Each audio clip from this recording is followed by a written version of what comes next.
Welcome to RNG Girls, a podcast on the people, projects and politics of renewable natural gas. I'm Lisa Kitt, founder of RNG Girls and managing director of Dahlia Recruitment. Our podcast aims to bring you the latest insights in the RNG market by sitting down with the key players who are shaping the industry, from operators and developers to investors and policy leaders. Joining me as my co-host is the brilliant Skye Austin. She's the Sales Director for StarkTech's RNG and Compression Division and Co-Vice Chair of American Biogas Council. Together, we'll explore what's being built, what's being funded, and what it really takes to deliver projects in the real world. Please stay tuned for our regular episodes, and let's keep pushing the boundaries of what's possible in renewable natural gas. Welcome back to the RNG Girls podcast, where we explore the people, ideas, and innovations shaping the future of renewable natural gas. I'm Lisa Kitt, I'm the founder of Dahlia Recruitment, and every episode we sit down with the leaders who are helping to move this industry forward. Today's guest brings a perspective that's unlike anyone else we've had on the show. As president of EcoEngineers, Brad Pleima works across nearly every major carbon fuel pathway, from renewable natural gas and sustainable aviation fuel to renewable diesel, ethanol, hydrogen, and carbon markets.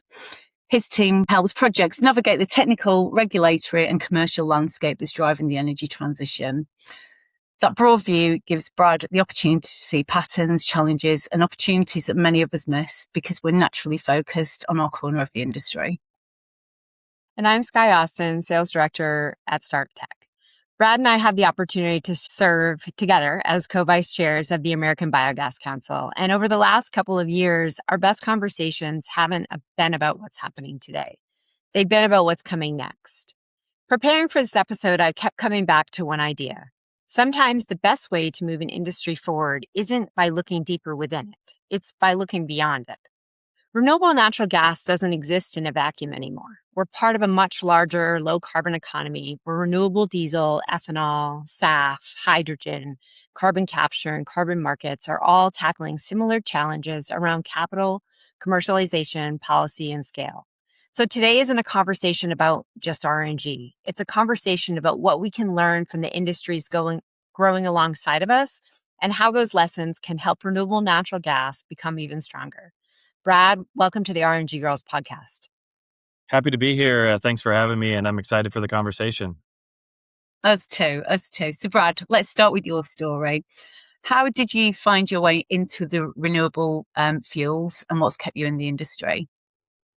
Yeah, I've been with EcoEngineers about 10 years now, and prior to that 10-year period, spent just under 15 years in the consulting engineering space, primarily in wastewater treatment, anaerobic digestion, industrial pretreatment, and was really working on, municipal wastewater projects, and had got some exposure to biogas.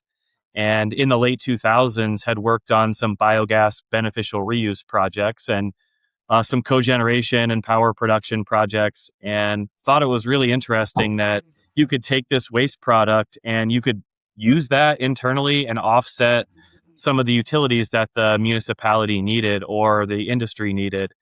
And then when renewable natural gas started to become a bigger thing in 2012, 2013, 2014, the idea that you could make money from this waste product and return that back to the municipality was really intriguing to me. And I remember one time I was at a city council meeting, and we were talking about, what is this RNG opportunity? How do you make this happen? And as always, they were interested in the revenue potential. And typically at a wastewater plant, especially at a municipal plant, the only way to recoup the capital costs are raising sewer rates. That's about the only thing that they could do.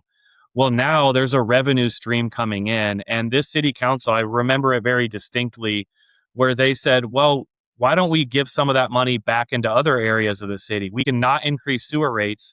And this one council was talking about, we can give $1 million to the parks department and build trails. And for me, it was like mind blowing that this wastewater treatment plant that has always historically been a cost center, you could turn that into like a resource recovery facility and turn that into a revenue generating entity and benefit the entire city.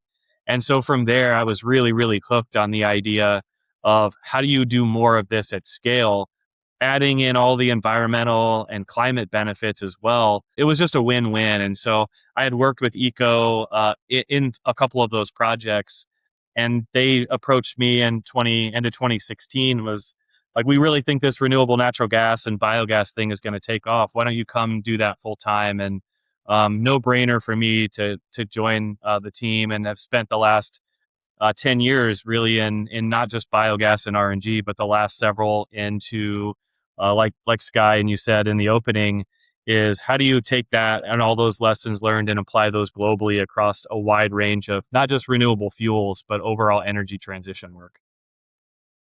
Yeah, and that's kind of one of the most unique things about your role is you don't just see the renewable natural gas, you see the broader low carbon economy. So when you zoom out and look at all of those markets, what are the trends that you see emerging that individual RNG companies might not recognize because they're so understandably focused on their own projects? Yeah, I really think RNG is becoming a global economy.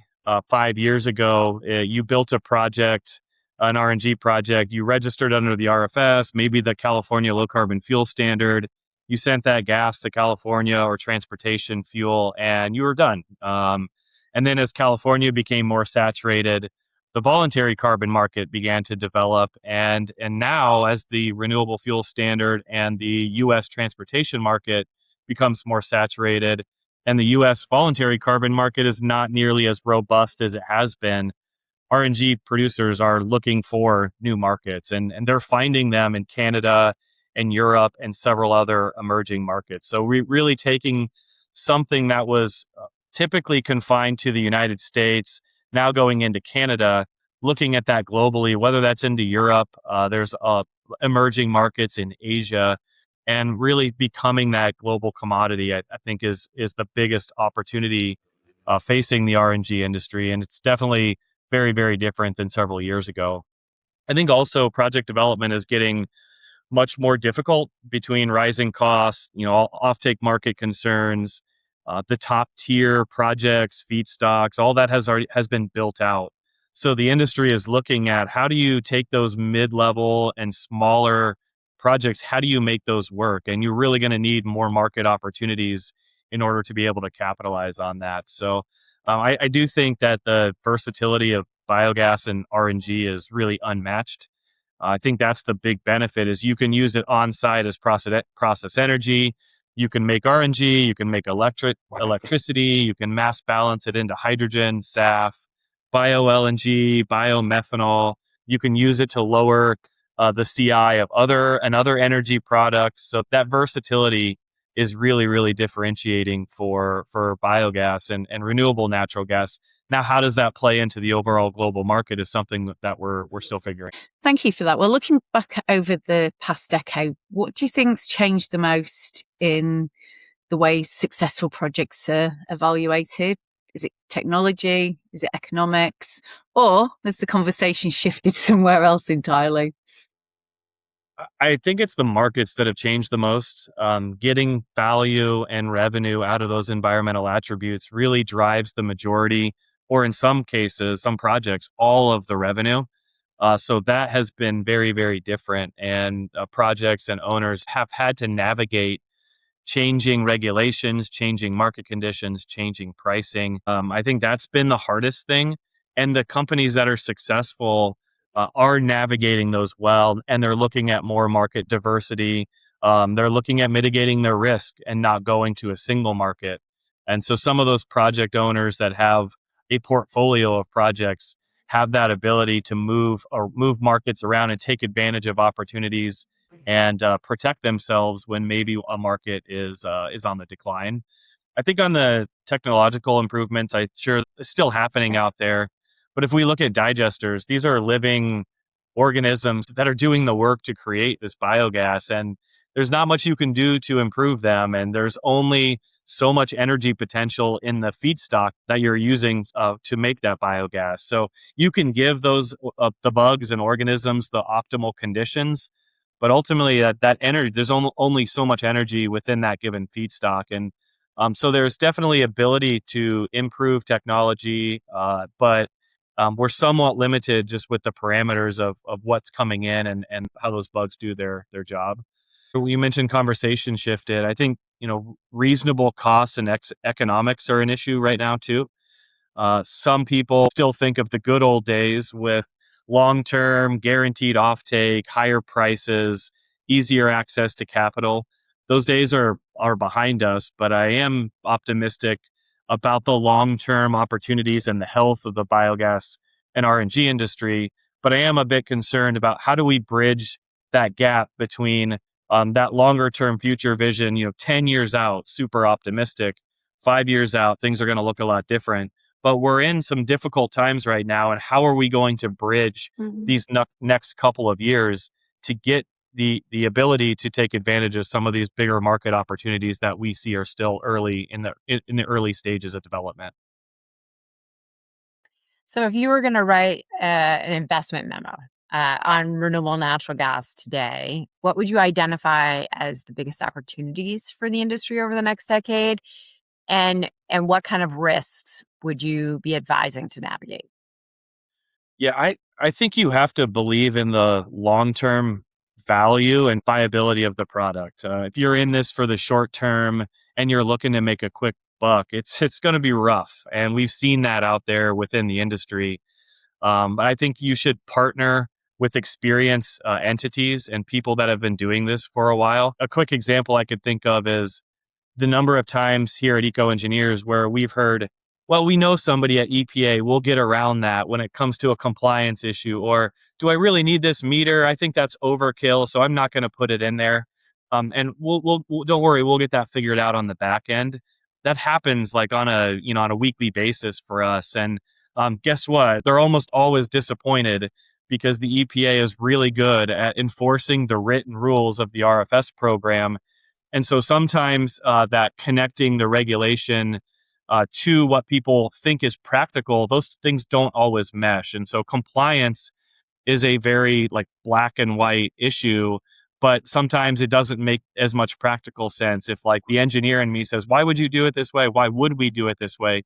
Sometimes the answer is that's the way, literally, that the regulation is written, that you have to do that. So I think navigating the compliance risks and all of the data that are needed to comply with these various programs, it's a risk, but it's also an opportunity too. And on your investment memo question, Sky, I do think it's just really having that overall big picture and making sure you're not looking at rosy projections. I think that's one thing we see when we help people assess projects are in your financial pro forma. There's a tendency, if you have 20 inputs and all of those are like, well, I think we could do this. I think we could do this. You do that 20 times and it's that 1% to 5% potential error adds up. And that's something that we're seeing fairly consistently is somebody will say, my facility is not operating the way I had envisioned it to. And most of the time that's because some of these assumptions, they were rosy, and 15 out of the 20 of them may be working really, really well, but you can almost never align all 20 to find that perfect condition to match what your financial analysis was, let alone do that over the course of an entire year. And that's what you've built your economics on. So I think that's another area where we have some opportunity and some room for improvement, and definitely a risk that we have to navigate. So do you think we're entering a phase where execution's becoming a greater competitive advantage rather than innovation? Yeah, it's difficult to say. It's an interesting question. I still think you need both, but I think right now with where we're at, I would say execution maybe is slightly more important. And like I said, getting the details of that pro forma accurate and correct can make or break the financial success of a project. And so, how do we really get that dialed in and done? And then, how do you go through the construction and the execution? These projects, they seem simple when you're just saying, I'm going to take gas, I'm going to remove some constituents, I'm going to compress it, and I'm going to put it in the pipeline. The number of complexities and the number of fail points there are really, really high. And so, using a technology for the first time, that may be a good idea and that may be good down the road, but there is risk associated with that. So it's really, to me, how do you go through and how do you execute the project? And then how do you layer in, innovation along with that? But I think you've really got to be buttoned up on the execution side. Otherwise, that innovation and that maybe some of those technologies aren't going to have the impact that you would hope. And again, that's not to say innovation isn't important, but we're in a phase where like operational improvements and operational excellence is paramount. So if we're not spending billions of dollars building brand new facilities like maybe what was happening 5 years ago because of all of the offtake and the financial concerns, pivoting to make these investments that you've already done, how do you make those better and work? That's where I think there's a lot of opportunity for innovation and technology, and maybe not even like equipment technology. It could be data. It could be automating data production for compliance. So there's a lot of opportunities there, but I think you've got to get the core production and you've got to get that done as accurate and as best as possible. That will let yourself go into more of that innovation phase down the road. So that idea that of execution is a perfect transition, because it's one thing to recognize where the market is headed. It's another thing entirely to build organizations that can succeed in it. Through EcoEngineers, you've advised hundreds of projects across multiple sectors. From your vantage point, what separates the organizations that consistently succeed from those that struggle to ever reach their potential? I think disciplined, focused companies that know what their objectives are and that have the people that are experienced in executing those goals, I think that's the big differentiator. That's not to say people doing this for the first time, that's important. Everybody was there at one point, but just think about the time you do something for the first time and the first couple of times, and then the 100th time or the 50th time. That just gets so much better and easier and a lot more comfortable. But I do think there's a tendency to get distracted by all the new shiny objects out there. And that's really what I was talking about on a disciplined approach. If what are you trying to accomplish? How are you going to do it? Do you have a niche? Sometimes when somebody's trying to be everything to everybody all the time, that sounds fun and you identify a heck of a lot of opportunities, but what's your really specific value proposition and what you're trying to do? And so I think the more focus, the more success we've seen people have. Now, that doesn't mean you can't go down different roads, different paths in the future, but really getting that a focus of who are you and what do you want to do, and then making sure you have the people there that can execute that, I think is important. I think also something we've lightly touched on is somebody that understands the importance of compliance and the details of the regulation. I know I'm biased in being a third party consultant and an auditor, but that compliance component is really, really critical. Like I said before, there's so many things in a regulation that maybe don't make practical sense, but you just have to do it. And I think me coming into this industry with an engineer mindset, it took me years to fully understand that, because I'd say, well, that's not how that works, or that's not the most efficient way to do something. But it's really how EPA or the California Air Resources Board or the ECCC in Canada, they may not care about practicality because they're trying to enforce regulations and that's their job. And so understanding how that compliance impacts what you're doing on the back end as well. I think what we see some of these companies doing is you spend so much time, effort, years getting capital and analyzing, putting a pro forma together, getting financing. Then you're excited. You get into the construction phase and the startup phase. And then you're like there. You're like, all right, I finally made it. I've got this ability to generate revenue. And now you have to go through the regulatory components of registering projects. Sometimes in California or in Canada, that can take another 12 to 24 months. So the companies, I think, also being successful are looking at, they understand that your job's not done when you're starting to put gas in the pipeline. That's really how it just begins to start to getting to that revenue phase. And then you've got to go into this operational efficiency and improvement phase. So it's just continual. Like nothing is ever done and completely hands off. You may go on to build the next one, but how do you continue to improve the existing portfolio that you already have? And has that answer changed as the industry's matured, or I mean, what are you looking for today that maybe wasn't as important maybe 5 or 10 years ago? Yeah, I don't think it's drastically changed. I think to really want to develop, build, operate projects in this industry, you really have to know what you're doing. And I do think, 10 years ago, you could make some mistakes or missteps when D3 RINs are $3 and you have $200 LCFS credits.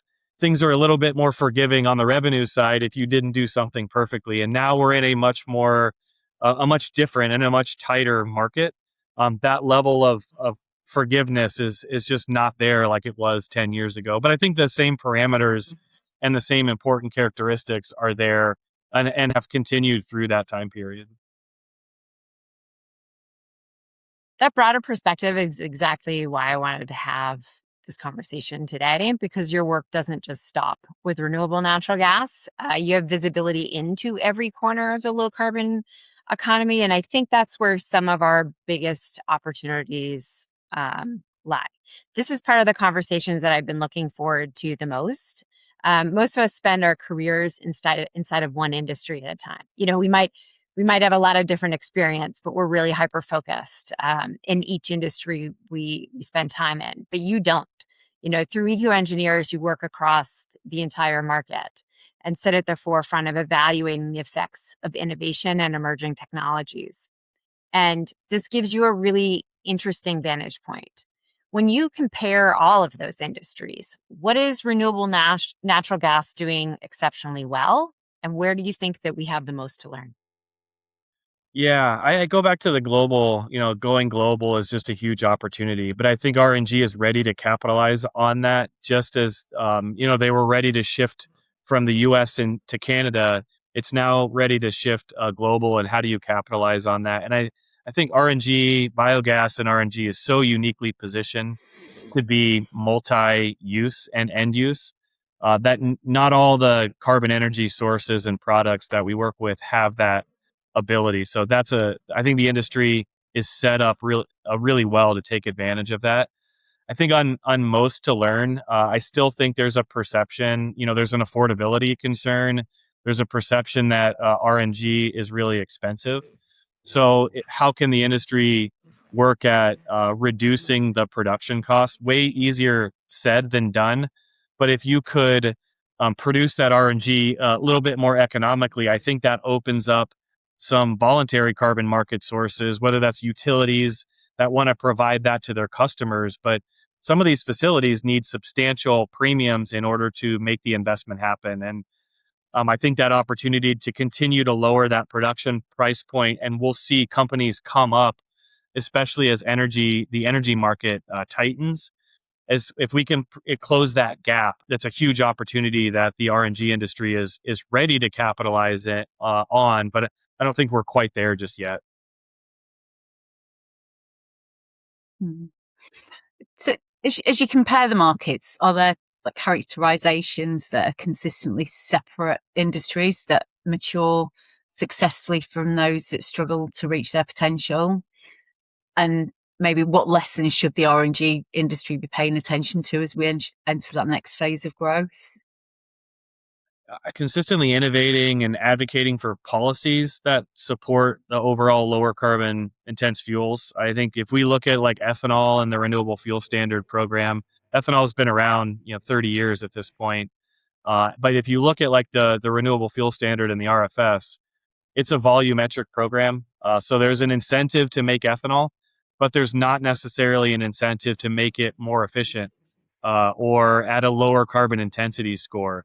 And so once we see these state LCFS programs open up and like the Canadian Clean Fuel Regulation, that industry like realize that driving that carbon intensity down has a direct economic benefit. And so now that ethanol industry, where it was just make a bunch of ethanol, take advantage of RINs, they're very active in carbon capture and sequestration. They're looking at how do I take RNG into the ethanol plant to lower my carbon intensity score. They're active in farm practices, land use change. How do we get corn, corn and feedstock into our plant that would benefit lower the overall CI score, and where can I find some additional revenue by doing that. So I think that's what I see as meeting potential, is not just making it and not just looking at a single volume. And I think that goes back to the renewable natural gas industry. And I think it doesn't need one new market. Like, I'd love to see a New York LCFS program happen, but you need multiple states. You need Europe to open up. You need more more Asian demand. If maritime really opens up, I think you start looking at a broad range of opportunities. And I think the industry has figured out how to produce RNG, and now we need to get the markets aligned to and the demand there to really have everything. So if we can get the production and demand to better align together, that's where I think we're ready to take off like a rocket ship. And I've been thinking, like, each one of these industries is ultimately competing for many of the same things, right? Like investment, customers, talented workforce, policy attention, public trust. Um, if RNG really wants to stand out in that broader, like lower carbon economy, where do we need to differentiate ourselves? And we talked about the versatility, but outside of that, what other unique value propositions should we be leaning into? I I think telling the entire like biogas and renewable natural gas story is really, really important. Too often we make it about revenue, or it's climate change, or it's job creation, or it's energy production. Or sometimes, it's just the fact that most of these projects are the right thing to do. But to me, it's like all of those need to come together into one story. If you're just focused on the economics, that's a little bit different. If you're just focused on climate, I love that story too. I want to make that. I want to make as big of an impact as possible. But we've got to realize those two have to come together. And most of these projects aren't going to go without the financial aspect of this. And so it's not the idea of saying this is just a money making thing, or it's just a climate reduction or a decarbonization strategy, or it's just creating local jobs in places. If you look at landfills, digesters, most of these are in rural areas. Where else do you see energy production? And with biofuels, ethanol's done this for years, but where else do you see that opportunity where we're going to go locate these facilities, produce homegrown local energy from waste products, and employ people in a local community? And we're doing right by the environment, and we're doing good things there. I think how do you tie that entire story together is really, really important. And sometimes I think we get focused on one aspect of that. And I know the NIMBY crowd, there's a lot going on there of pushing back, whether it's pipelines, data centers, energy facilities. And I think Skye, you and I hear it all the time at ABC. They did a study that when they explain what biogas is, don't advocate for it, just explain what it is, the support for that jumps from 37% to 86%. Like, that's a crazy jump just by telling that entire story. So I do think we're making progress. There's still an opportunity to tell everybody what we're doing as an industry and highlighting the good components of that, and just making sure that we're telling the complete story, I think is really, really important. This is why RNG Girls exists. So when people talk about the energy transition, it's often framed as one technology replaced another, but that's rarely how energy systems evolve. So do you see the future as a competition between low carbon fuels, or as a portfolio where each technology's got a role to play? And where do you think RNG fits in with the larger picture? I'm a big advocate of the all of the above strategy. I think far too often we don't take the baby or the small steps to make incremental improvements because somebody's looking for this, easy button or a magic bullet that goes from a lot of emissions to zero emissions and net zero, which I'd love that. I wish that was the case. But in reality, if more people took those easy steps, we could make a bigger impact rather than continually searching for that magic bullet. And I think we should continue to search for it because maybe it's out there, but there's a lot of smart people in this industry, a lot of people looking at it, and we haven't found it yet. And so while we continue looking, how do we make How do we make those small steps? And it's going to take everybody. It's going to take RNG, SAF, and biofuels and forestry credits. It's really everything that comes together. So sometimes I see like different associations or energy or fuel types. They're talking about other industries and their competitors, and I understand, but to me, that's not helpful. I think it's really a rising tide lifts all boats industry. So we need everything: new facilities, optimize existing facilities, new technologies, and RNG. And we need more markets and more operators and better storytelling. It's really what I love about this industry is the opportunities that are out there are endless, but it shouldn't be at the expense of another industry or another fuel type. Everything has to work together collectively for us to be able to take these steps. I love that. It's like the next best thing approach, right? Like you just continue to build some momentum around it. Um, Brad, anyways, I was thinking as I was, another thought process as I was preparing for this conversation, the companies and industries that lead markets don't necessarily become memorable just because people understand their products. They become memorable because people immediately understand the problem they solve. And I wonder if renewable natural gas is spending too much time explaining what it is, which obviously we need to do, but not always defining what it stands for in the way that we solve problems. If we want RNG to become an indispensable part of the low carbon economy, what should we want, um, to own in the mind of the investors, policymakers, customers, and the public? What's the position our industry should aspire to hold, and how do we earn that? Yeah, I go back to me, Sky, it's all of them. How do you do all of that together? I know that's a big Right. ask, but I think we also have to remember that the RNG industry as we know it is really only like, 12 years old. So we're still pretty young in the overall journey. And so we do have to tell people like what it is and why it's worthwhile.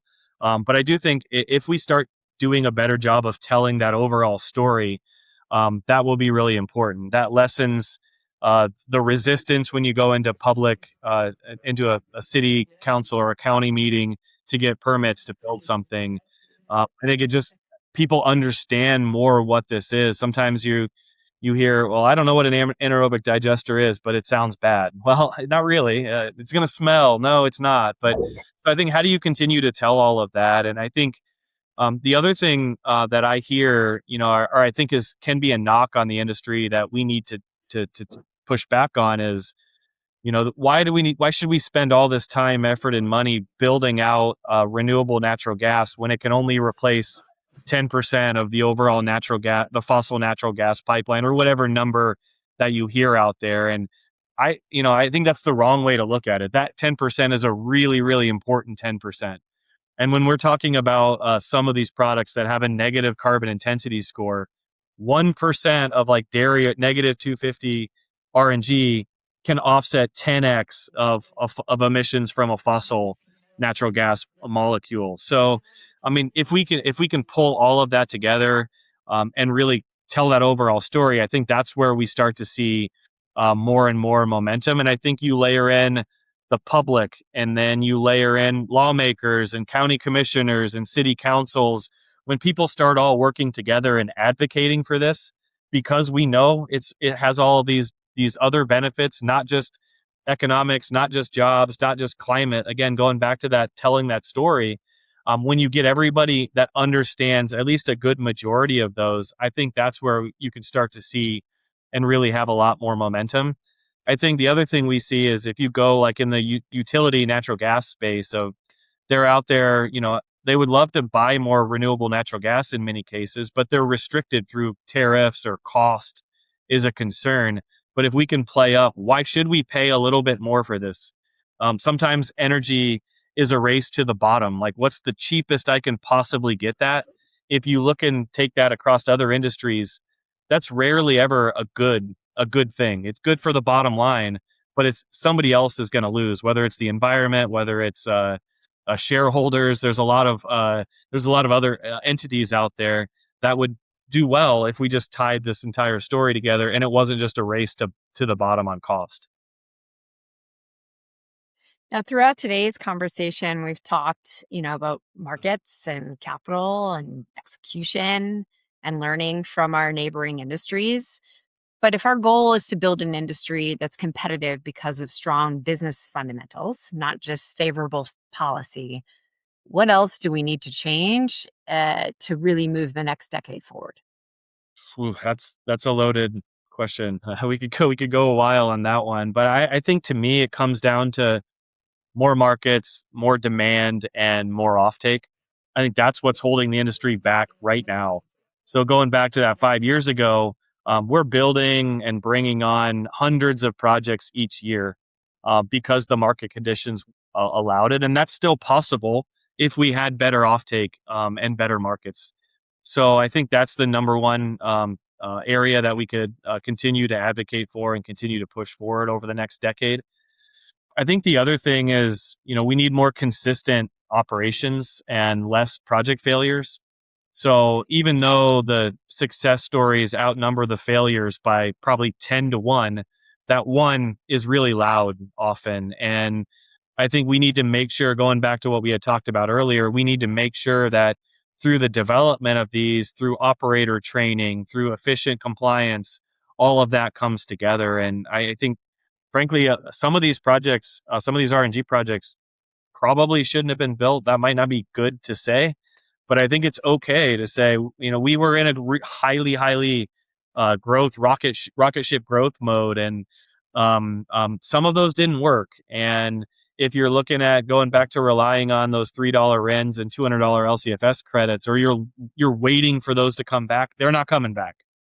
And so I think we can what's reasonable and realistic, what are good expectations to have going forward. So again, making sure your pro formas, the engineering design of these facilities, the operation of these facilities, compliance and like the credit generation, all of that really needs to be in harmony for us for everybody to make the industry more robust. I think it's really important that you actually outline that maybe some of these projects shouldn't have been built. Like, I know that that's a really hard statement to make, but you know, I've done some interesting things throughout my career. And one of the things that always sticks with me is anytime you do something really big, right, there are going to be failures along the way. That doesn't mean that big idea was wrong or bad or anything like that, but you have to have lessons learned. Otherwise, you're not doing anything that's big enough, right? You're not pushing the boundaries far enough. So I think it's important to recognize that failures are a natural part of the process and they don't define us. They're part of, us getting to where we're going. So I'm going to leave you with one final question. If we took every RNG developer, technology provider, investor, policymaker, and put them all in one room together, what's the one lesson you've learned from the broader low carbon economy that you wish every single one of them would understand? I think that they need each other to be successful. And one thing that I really love about the industry is that it's not a zero sum game. You don't have to win at somebody else's expense in this, and that doesn't happen in every other industry. You really do need everybody on the same page. You need them to be supportive to grow the industry.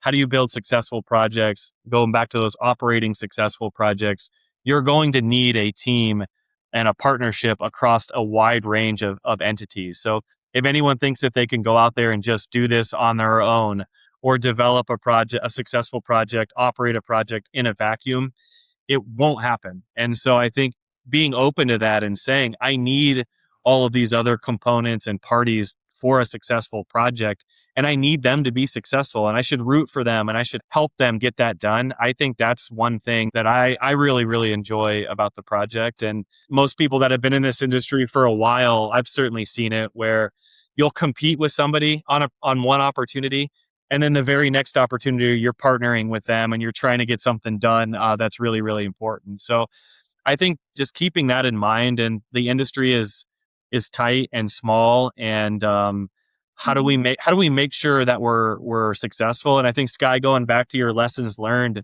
point, I think that's another way we can do it. It's really, really important to learn from those failures and those mistakes, and to go back to people got into this industry that probably didn't fully know it, that weren't into it for the medium and the long term. And so, how do we take those and how do we make that better? And how do we not repeat those? And I think if you get all of those industry leaders in that room, I think they would all say something similar: "Is I need you to be successful, in order for me to be successful. And how do I help you?" It's probably my favorite part of working in this industry.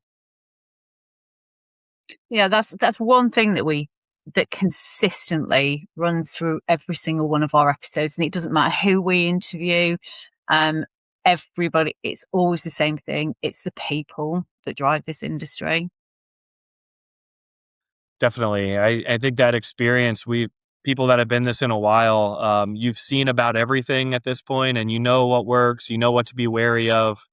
And I think just leaning on that experience is important, but we also need the industry to grow. So it's on all of us that have been in here a while to help train and mentor new people coming to this space. And I think we could do more in that area to make sure things are successful. When you see new people, new entities coming into an industry, first reaction is probably going to be, "Oh, is that a competitor? I'm going to be territorial. How do I wall myself off? How do I protect myself from that?" Maybe there's cases where that might happen, but it's Mm. also, there's a lot of moving parts in this. So you may need those new entities to play their role, or we may need a diversification. I think operators, to me, are one of those where it's not something you just go to school for, to operate a Mhm. digester or renewable natural gas or biogas facility. It takes on the job training, and like ABC is doing an operator school. There's a lot of tools out there, but nothing's going to replace years and years of experience knowing exactly what to do in a lot of these scenarios. And so, how do we elevate those people? How do we elevate the technology providers of pushing towards innovation? How do we elevate and how do we educate capital coming into this market to say, we're going to need your help to build the next wave of these projects as well? And then Mhm. going back to, I know I've said it several times today, but this operational efficiency, and how do we take marginal projects that are functioning marginally and make them exceptional? Or how do we take an asset that's struggling and make it marginal and get it to exceptional? That's the evolution of the industry, that if we're not going to sit here and build hundreds of new projects over the next couple of years while we wait for some of these bigger opportunities to develop, there's a lot of opportunity to streamline what we have going on here and make sure that the current industry as robust, as resilient, and as risk managed as possible. And that's music to my ears as a recruiter, specializing in this industry. It's how we're constantly talking to people about that, coming from other areas of renewables that, want to get into the RNG market. We That's the only way we're going to grow. For sure. I think it's you, Scott. So, Brad, thank you very much for joining us today. This conversation really challenges us to think beyond today's projects and today's markets, and to consider what it really takes to build an industry that lasts. And thank you so much for sharing that perspective with us. Of course. Thanks for having me. Brad, I always enjoy our conversations because they really challenge me to zoom out. It's easy to get consumed by the day to day demands of our individual businesses, our projects, and the markets that we're operating in. And today's conversation was a reminder that RNG is part of something that's much bigger. The future of this industry won't be defined by one company, one policy, one breakthrough technology. It will be shaped by our ability to build great businesses, attract the right capital, execute consistently, and remain humble enough to learn from the industries evolving alongside us. One of my biggest takeaways from today is that maturity isn't about having all the answers. It's about asking better questions, challenging our own assumptions, and never becoming so comfortable that we stop learning. Renewable natural gas has a remarkable story to tell, but our long term success won't be determined by the strength of that story alone. It will be determined by the quality of projects we build, the reliability of the assets we operate, and the trust we earn from our customers, investors, policymakers, and the communities that we serve. As we continue to grow in this industry, we also have a responsibility to care for the projects already in the ground. I love that we touched upon that today. Every successful project strengthens the reputation of the renewable natural gas industry, and every poorly executed project affects us all. So we need to learn from those mistakes. If we keep delivering real value, continue learning from the broader low carbon economy, and remain committed to building an industry that's known for excellence, I believe the best chapters of RNG are still ahead of us. Brad, thank you not only for joining us today, but for your leadership and continually challenge all of us to think a little bit bigger about what's actually possible. Thank you for listening, and see you next time on the RNG Girls.